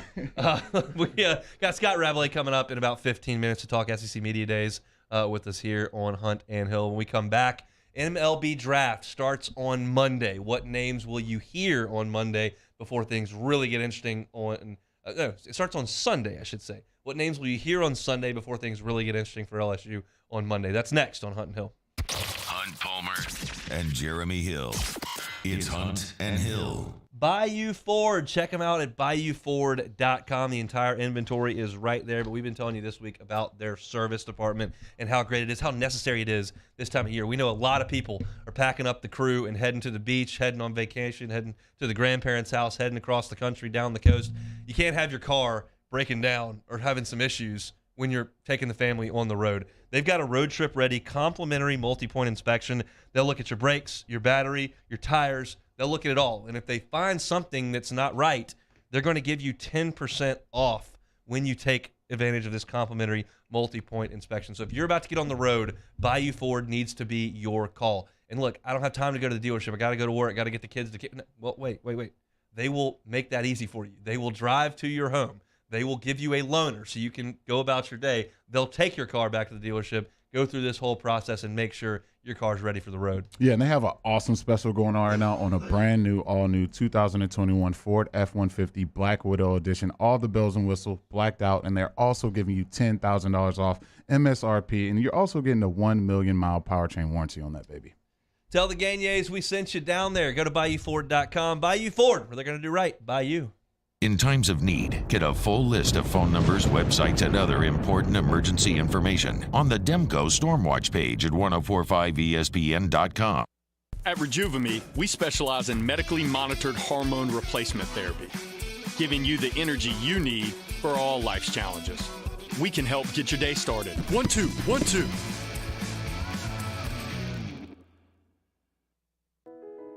I've been doing business with Luba for 25 years. They're dependable, trustworthy. It's just the attention to detail with our clients. Our folks have years and years of experience. They're highly trained professionals, but many companies have that asset. What I'd like to think makes Luba a bit different is that we use those talents in a way that truly is dedicated to serving the needs of the folks who depend on us. Are you a licensed contractor? There's lots of good contractors in Louisiana doing work the right way, but unfortunately, too many unlicensed contractors are working outside the licensing requirements. Working as a contractor in Louisiana requires a license for the company doing the work. The Louisiana State Licensing Board for Contractors wants to help you get licensed to allow you to conduct work legally. It's not difficult to get the license. We can help you. Go to lacontractor.org for more information. Licensed contractors, it's the law. Gulf Coast Office Products is a nationally recognized Savin office equipment dealer based right here in Louisiana. Over 100 employees strong, Gulf Coast has the boots on the ground to support all vertical markets, from education, engineering, legal, and finance. With the latest in office technology, from desktop to production segment units, Gulf Coast and Savin have the perfect fit for you. Call 225-756-2644. That's 756-2644 for Gulf Coast Office Products.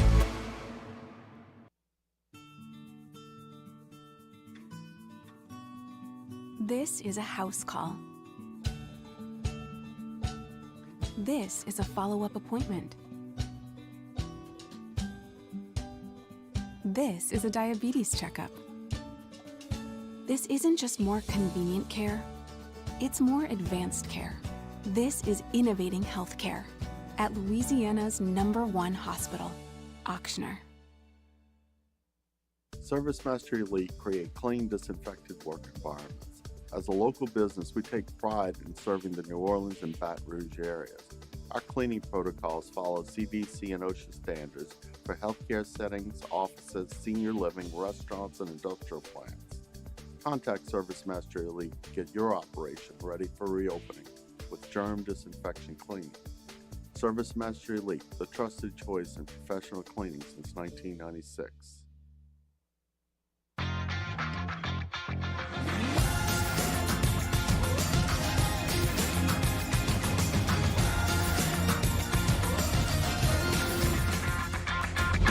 For a Friday edition of Early Line, as we look ahead to SEC Media Days next week and give you some weekend picks as part of our daily spread presented by Suspense Games. Early Line, 2 to 3 p.m. on 104.5 ESPN Baton Rouge.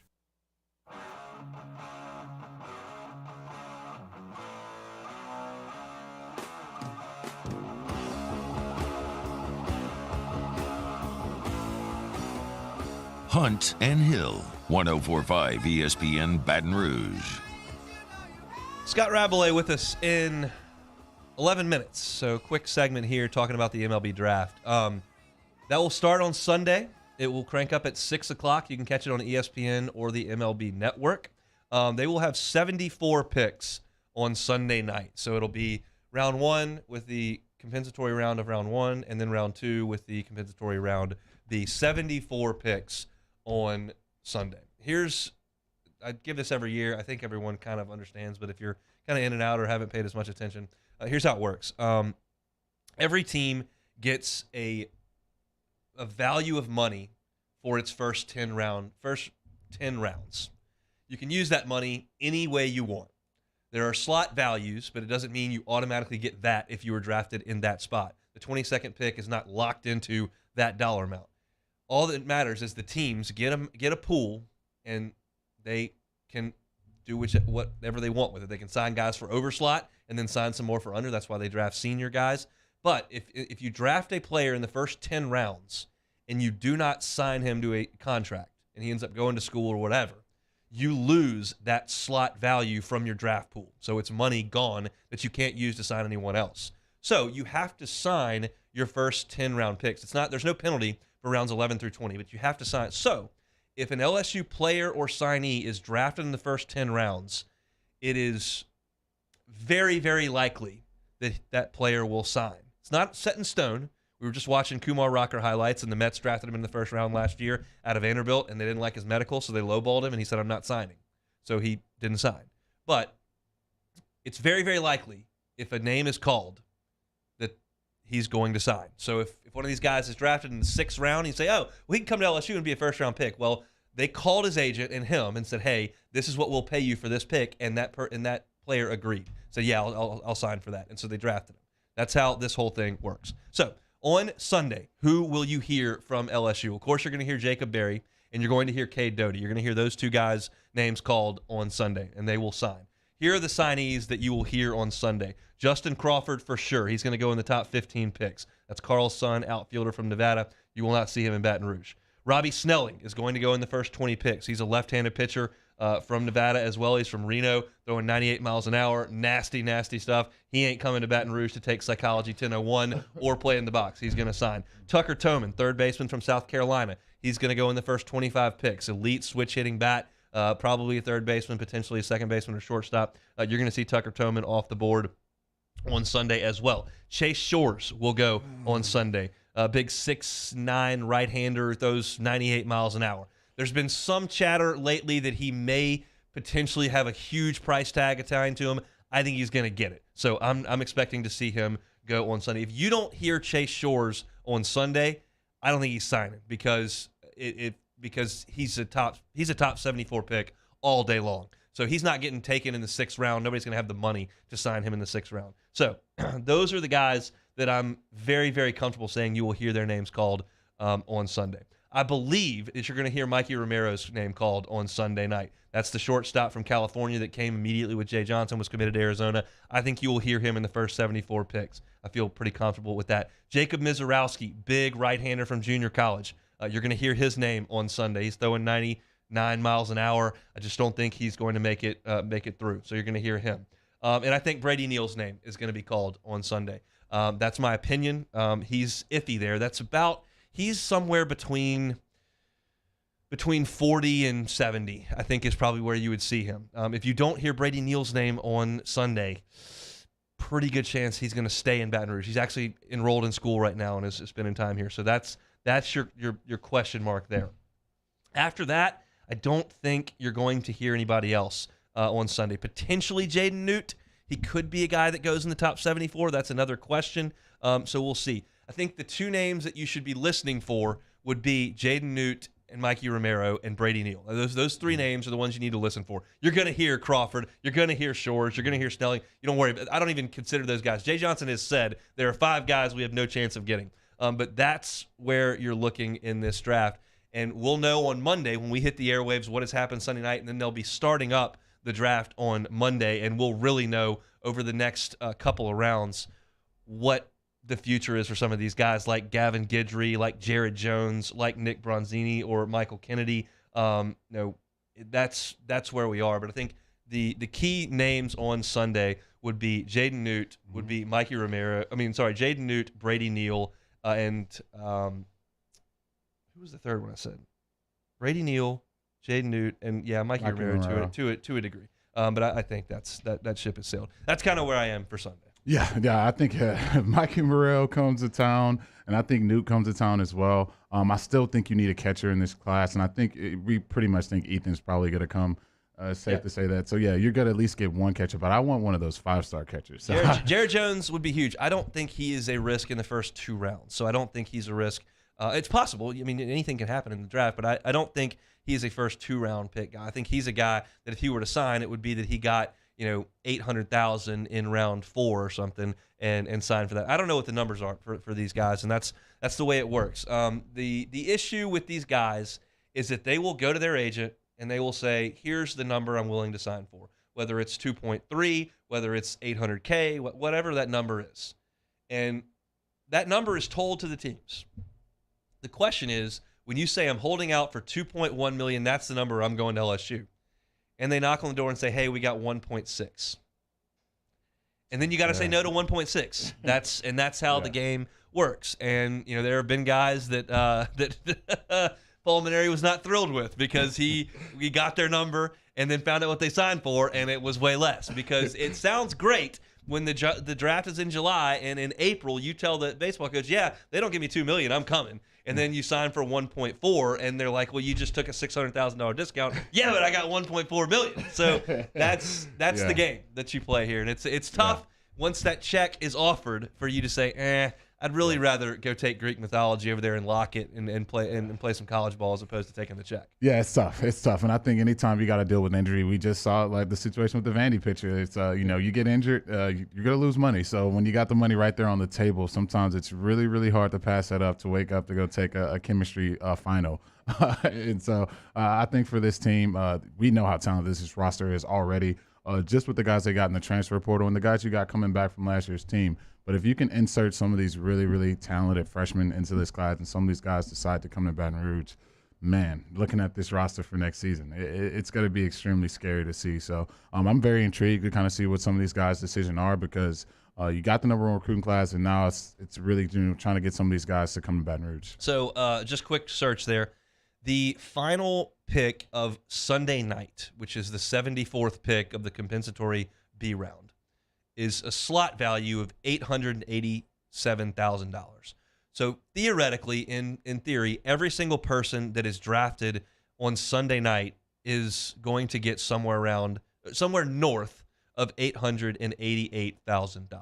That's what you're looking for. And then once you get into the 3rd round, you start at 793 and work down from the 81st pick, moving down. So, if an LSU signee gets drafted in the 4th round, you're looking at about $500,000. And if you were theoretically, if Mikey, he wouldn't be a 4th round candidate, but if somebody like Jerry Jones or Gavin Guidry were drafted in round 4, it's unlikely they would. It wouldn't be drafted. If they were called in round 4 and said, "Hey, we've got $512,000," the likelihood is they would say no, because I've got a real good chance if I go show out for a couple of years like Dylan Cruz and Jacob Berry are doing, I'm worth $3 million in 2 or 3 years. So that's the way that the cookie crumbles. We'll have more concrete information coming at you on Monday, but that's kind of a primer as to where things will be on Sunday night. I can't wait to pour a cocktail and watch that. Unfortunately, the Cubs will be picking pretty early in that draft, and hopefully they're picking a lot earlier next year. Dylan Cruz. What I'm talking about. We're speaking it into existence. My wife's very big on that. You got to speak it in. You got to manifest it. I'm thinking, whatever. I'm manifesting Dylan Cruz for the Cubs. All right, that's what we're doing at this point. So MLB draft 6 o'clock on Sunday. We will be locked into that, and we'll tell you more about it on Monday's show. We'll take a time out now. Come back with Scott Rabalais, Hunt Hill. 104.5 ESPN Baton Rouge with Hunt and Hill. This baseball season turned K's into cash and big hits into big wins with FanDuel Sportsbook. Right now, new customers can step up to the plate with a no-sweat first bet up to $1,000. Just sign up with promo code 1045 ESPN. Place your first bet. FanDuel will give you $1,000 back in free bets if you don't win. Devastating news for you. You can't bet against the Cubs today. They got canceled against the Mets. You can bet them twice tomorrow to lose, and they'll probably cash in on that because they've lost 6 in a row, and they're as bad a team as there is in baseball. Every single day I get to vent during the FanDuel read. It's great. So when you want to bet against the Cubs on FanDuel because they stink. But there's no better place to bet on America's pastime than America's #1 sportsbook. That is FanDuel. Download the FanDuel Sportsbook app. Sign up using the promo code 1045ESPN. Get started with that no-sweat first bet up to $1,000. Must be 21 and present in Louisiana. First online real money wager only. Refund issued as a non-withdrawable site credit. Expires in 14 days. Restrictions apply. See terms at sportsbook.fanduel.com. If you or somebody you know has a gambling problem and wants help, call 1-877-770-STOP. This week on dropbiscuit.com or wherever you listen to podcasts is our new series, Pops, the Louis Armstrong story. Pops is brought to you by New Orleans & Company. Check out neworleans.com and come visit New Orleans. There's nothing better than tailgating, but it can be a lot of work. So why do it yourself when you don't have to? Let Revelry Sports and Entertainment set up your luxury tailgate on campus. Order what you want and just show up to party. Book your tailgate today at revelryteam.com. Revelry Sports, the official tailgate partner of LSU Athletics.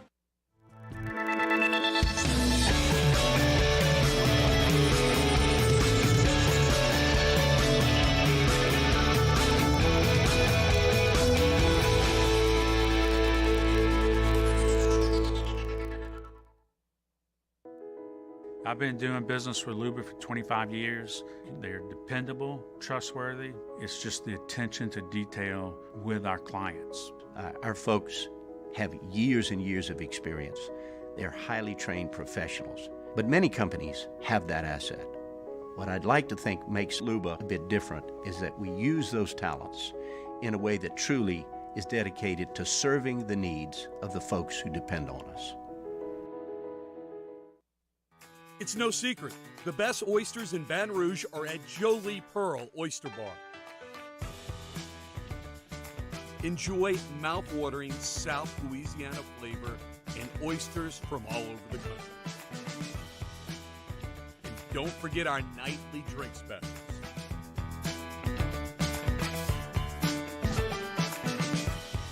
Jolie Pearl Oyster Bar, located in downtown Baton Rouge.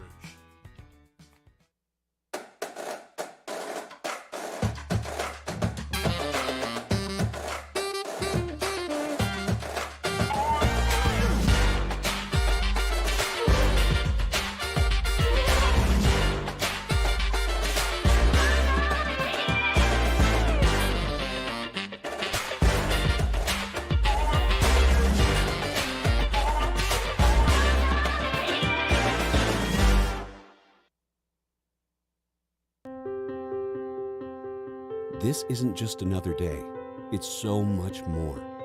Kelly's life was put on hold when her auctioneer primary care doctor discovered a rare blood disorder. Her doctor connected her to an auctioneer care team of cancer, heart, and kidney specialists. With multiple primary care locations around Baton Rouge, same-day appointments, and online scheduling, we're relentless about keeping you healthy. Auctioneer Baton Rouge, innovating healthcare for Kelly. Eli's always been into grilling. It took us a while to see it, but the signs were there. What are you doing, Eli? I knew grilling was my thing. I have been talking about it throughout my career. Happy with the results? I am. Got the new grill from barbecueguys.com. It performed great. My advice, as I always told my boys, do more of what you're born to do. Let's go now, inviting you to join us for Friday's AFR, presented by Don Juan Cigar Bar. The Right Radio Hours return. Ask Ryan, Kick Rocks, Otter Locks from Del Mar. Join us, 104.5 ESPN Baton Rouge.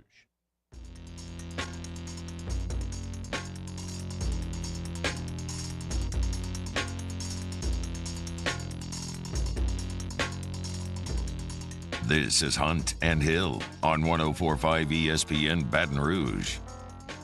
Winding down the work week. 1:30 on a Friday. We'll go out to the phone lines now. Scott Rabalais of The Advocate is our guest. Scott, how are you? I'm doing pretty good. How are you guys today? Doing very well. What time was the wake-up call for the Open this morning? Oh, man. Okay, we do this thing. Let me give a shameless plug, okay? Okay. So for our LSU newsletter, all our LSU stuff that's on the website, you subscribe and we send it to your email box. We're doing it 3 days a week now. It's going to be 5 days a week, I'm sure, during football season. So subscribe now. You'll love it. And so I was working on that. And so, just folded right into, staying up watching golf. I stayed up till almost 5 a.m. I think. No, it was 5 a.m. watching golf. I'd taken a nap earlier, And I was like, I'm stoked. I mean, it's golf on in the middle of the night, and it's St. Andrews. I mean, it's a very special Open. You don't want to miss anything. For sure, and I've already told my wife, look, I'm happy to get up and feed the baby this weekend because we'll have golf on. She's thrilled with that, and I am too. So we're in good shape. Your thoughts on Tiger's exit today as he tipped his cap going over the Swilken Bridge and got a little emotional in the 18th fairway? Yeah, there was one of those big bets. Is he going to make the cut or not? And I was tempted to say yes because he knows the course so well, like he does Augusta, where he did make the cut this year. But I thought, it's too much rust, and unfortunately that was the case. And there's a very famous Scottish song, and the lyrics, the refrain is, "Will ye no come back again?" And I think that everybody's wondering that. Will we see Tiger again? The Open comes to St. Andrews usually every 5 years, and he'll be in his 50s the next time it comes back. Almost certainly. And what state will his body be in then? Will he still want to play if he's not competitive? He's always said he doesn't want to be a ceremonial golfer. So it's hard to think at 46 that we might have seen him play there for the last time. I think he'll be back, but it just feels kind of like that competitive window has closed. He's just been through too much physically, and it's a shame, but I hope we keep seeing him. I like the elder statesman Tiger. I was never a huge Tiger fan in his prime because I just don't like people who win all the time, kind of like a certain football program we know, in Tuscaloosa. But it's just. But you can't deny the guy's greatness and how popular he is and what he's done for the game. And I certainly like the stand he's taken with the whole live golf situation. And I think more people. He's certainly a lot more. Considered and thoughtful than Taylor Gooch. Did you see what he said? Oh, he's just a clown. He didn't know he'd be suspended. Yeah. And then he said that the Portland event was like the Ryder Cup. Yeah. And I thought Dustin Johnson eyes were going to roll out of the back of his head, and I'm sure Patrick Reed's skin was crawling right next to him when he said that. Like, God, what a dope. Taylor Gooch, he's been a punching bag on my golf podcast for sure. All right, next week we are, I'm not, but a lot of people headed to Atlanta for SEC Media Days. First of all, your thoughts on the change of venue. It was in Atlanta a few years ago as opposed to home sweet home Hoover. Yeah. Hoover is the ancestral home of SEC Media Days. Going back to Atlanta, it's going to be at the College Football Hall of Fame where it was in 2018. And, they got this neat area. It's like a mini football field inside the thing where they have events. And so that's where the coaches, when you see them at the podium, speaking to the main group of us, the radio guys, y'all are off in a broom closet somewhere, or maybe the weight room, maybe. But the main media room is right there, and that's really cool. I like it. I like to move it around. It's going to Nashville. I bet it goes to the Dallas-Fort Worth area at some point. I would love to see it come to New Orleans. I mean, I think it would be a natural. I think it should, every 2 out of every 3 years, or it should be in Hoover, or once every 3 years. But moving around, this is going to be a very large conference now, obviously geographically and in terms of the number of schools. So, I think they should move it around. And obviously Atlanta is an important place. But if you're going to move it there, move it to some other parts of the conference, and it should come to New Orleans at some point. I think that would be great. But I'm looking forward to it. It's when the season really starts for us. It's been kind of that sleepy time, but now we got stuff to talk about. It won't be that long after that LSU reports for practice. Around August 4th, I think. One of those first few days of August, and then it's really on starting Monday. And Brian Kelly and the players are front and center on the first day. So I like that too. Look, I've seen that hotel bar in Hoover into the wee hours of the morning. Turning that group of sports writers loose in New Orleans might be something. But I think maybe some of them won't come back. Yeah, exactly. Scott Rabalais of the Advocate is with us. If I take Brian Kelly and the LSU contingent off the board, if there was one person you're most interested in hearing speak, whether it's the commissioner or a certain coach, who would that be next week? Well, Billy Napier comes to mind, obviously, because he's the guy.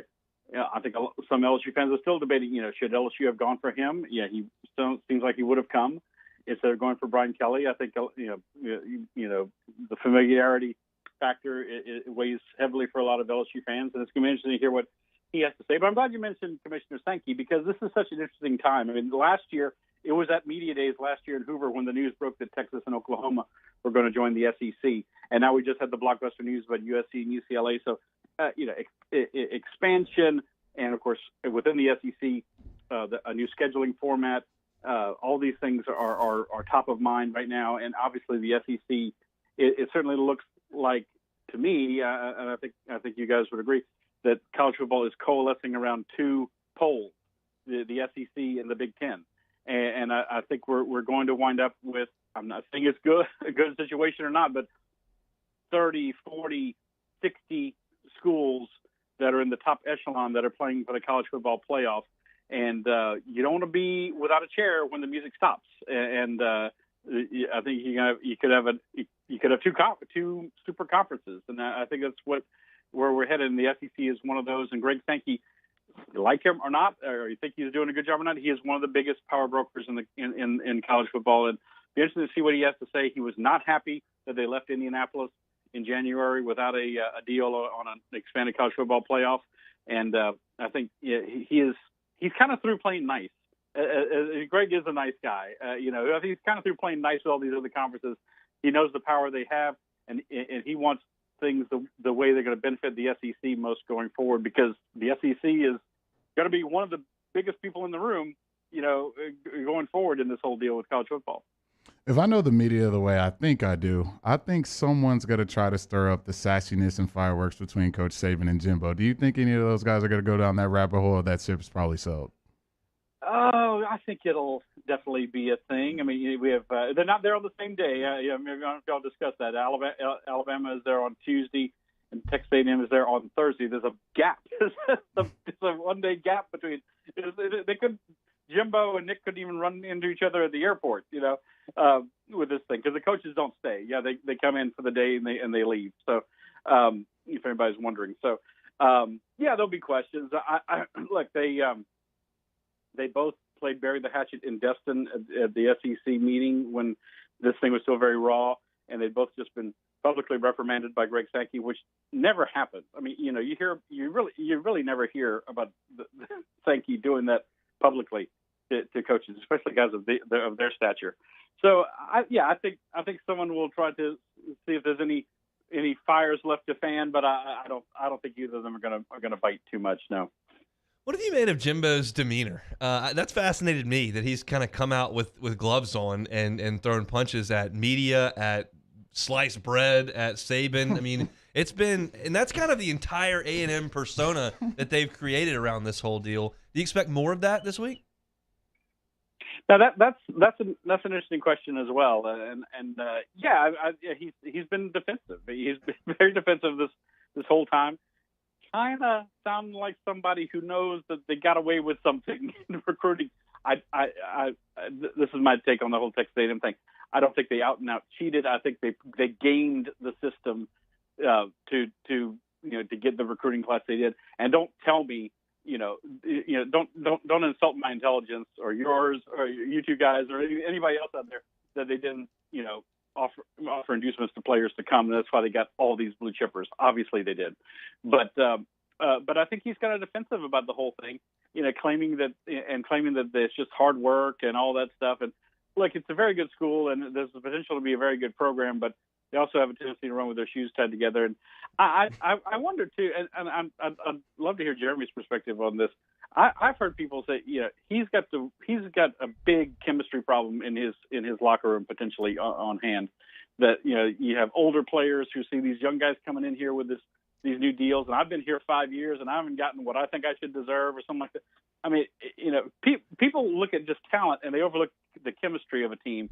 And I wonder what a potentially a big problem they could have on their hands in College Station. No, I definitely agree with you there, Scott. I think especially when you go 8-4, it makes it very, very difficult for guys to get along when a lot of the freshman guys, who some of them are not going to play, quite frankly. It's hard you're not going to get all those 5 stars on the field at one time, especially with a lot of those guys playing the same position. So there's going to be a lot of dissension once you start losing football games and everyone's picking them to do big things this season. I haven't seen them hang their banner for the best recruiting class yet, but I think that'll be all they're hanging this year.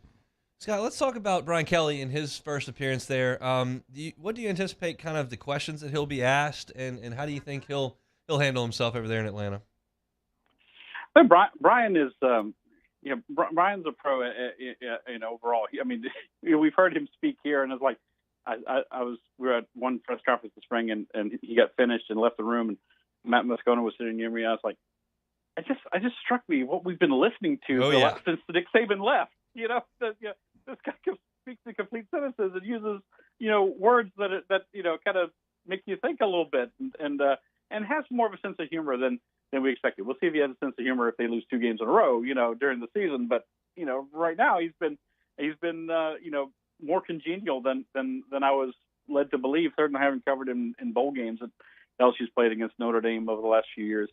But I think he'll handle himself well. I think talking about questions for a coach, somebody might ask him about the whole speech at the Ohio basketball game when he arrived and all that stuff. And I think that's all blown out of proportion. I think people are going to ask him why did you come? Why did you leave? He left Notre Dame, as people probably know, the winningest coach in program history. Been to the playoffs 3 times at Notre Dame. Why did you make this move? And I think that's been part of the derision. I think some people who cover college football can't wrap their minds around why would you leave that place to come to this place? And the chances to win a national championship are definitely greater here. And that's why. And obviously the money wasn't too bad either. So, but I think there'll be a lot of those questions. And of course, and you can ask him about big issues in college sports, and you'll get good answers. Generally speaking. So. But I think of course, the typical question is what he'll get about the team, and who's your quarterback's going to be, and I don't think he knows that too much more than we do at this point. But why he came and ask him about the whole SEC, just his whole take on the SEC. So it's going to be interesting. I don't think this is his first chance with most people to make a big impression since they saw that video of him speaking at the basketball game. Excuse me, and I think. It's important for him to get off on the right foot in terms of a public persona as LSU's coach. Got about 6-7 weeks until the toe meets leather in New Orleans. I'm probably going to ask this question a million times between now and then. I think I'm going to ask it this way every time, so you'll be the first to get this question. 2-word answer. Who's LSU's starting quarterback for the first game?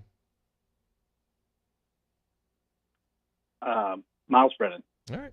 I'm going to keep asking that question and see what people think. Because I get a different answer every time I ask, so I think it's going to be fascinating. Safe travels over to Atlanta. Enjoy the golf this weekend, and we'll catch up soon, Scott. Thanks. Always a pleasure, guys. Thank you.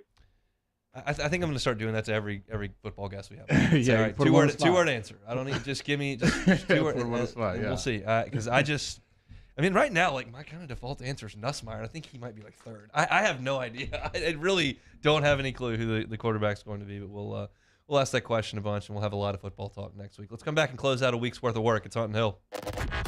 This is Hunt and Hill on 104.5 ESPN Baton Rouge.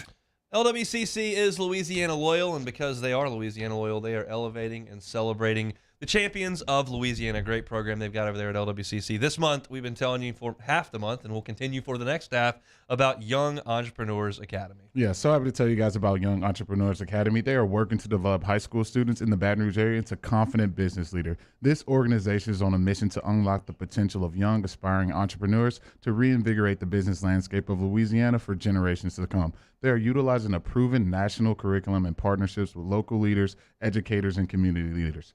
Young Entrepreneurs Academy sees an opportunity to support the state's economic growth by helping more young people to create businesses. They've launched over 60 startups out of this program. It's just unbelievable the work they have done with our young people and creating small businesses in our state. Small businesses account for almost all of our total businesses in the state, 99.5%. And Young Entrepreneurs Academy is doing a wonderful job of creating those and keeping them right here in our great state. LWCC presenting Young Entrepreneurs Academy this month's champion of Louisiana. LWCC is Louisiana loyal.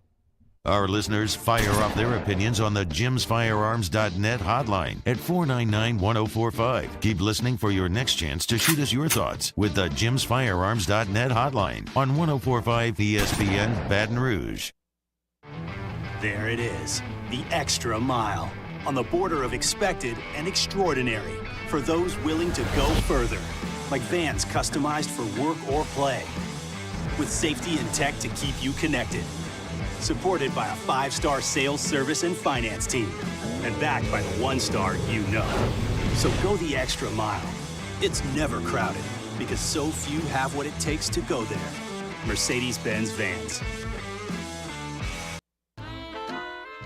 My own people call me an Uncle Tom. I play music. Been wined and dined by royalty. Trying to bring people together. All people. But regardless of all that kind of stuff, I'm still Louis Armstrong.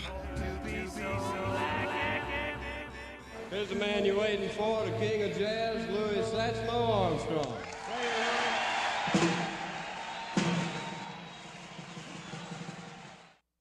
Crime has serious consequences, but anyone can make a mistake. If you find yourself in trouble with the law, know that you have rights, and it's okay to demand them.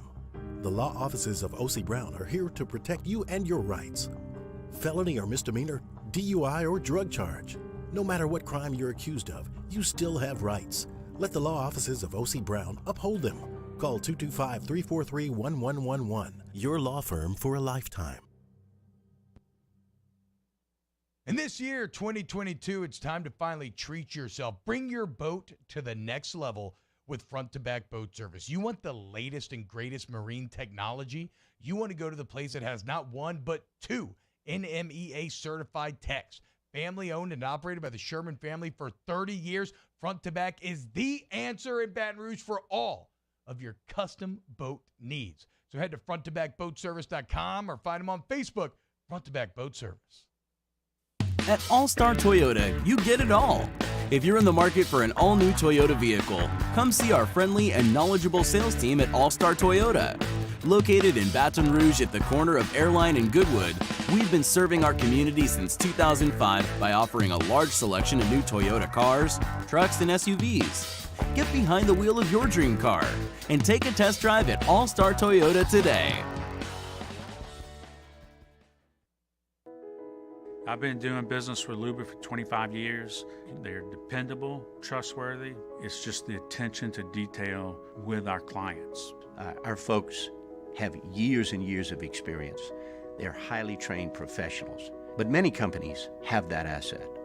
What I'd like to think makes Luba a bit different is that we use those talents in a way that truly is dedicated to serving the needs of the folks who depend on us. Charles Henniger, join us for another edition of Jimmy Odd's Game Time presented by Bet Rivers. We're at Rouge Creole in Perkins Row for the Monday night show.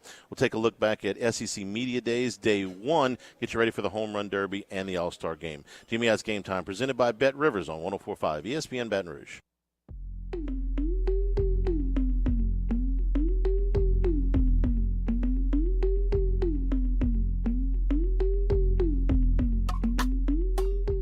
Hunt and Hill, 104.5 ESPN Baton Rouge. Shout out to Citizens Bank and Trust for bringing you a poll question almost every day on Hunt and Hill, but today we forgot. So Citizens Bank and Trust, they give you your poll question each and every day. Sorry about that. Friday, things happen. But shout out to those that have joined us on the phone line. Ryan Schimpf was with us in hour number 1, of course, with Angel Oak Home Loans. Frank Wilson was with us at 12:30. Had a lot of great things to say, including that Jeremy's class was the best recruiting class that ever existed. That was quite a compliment.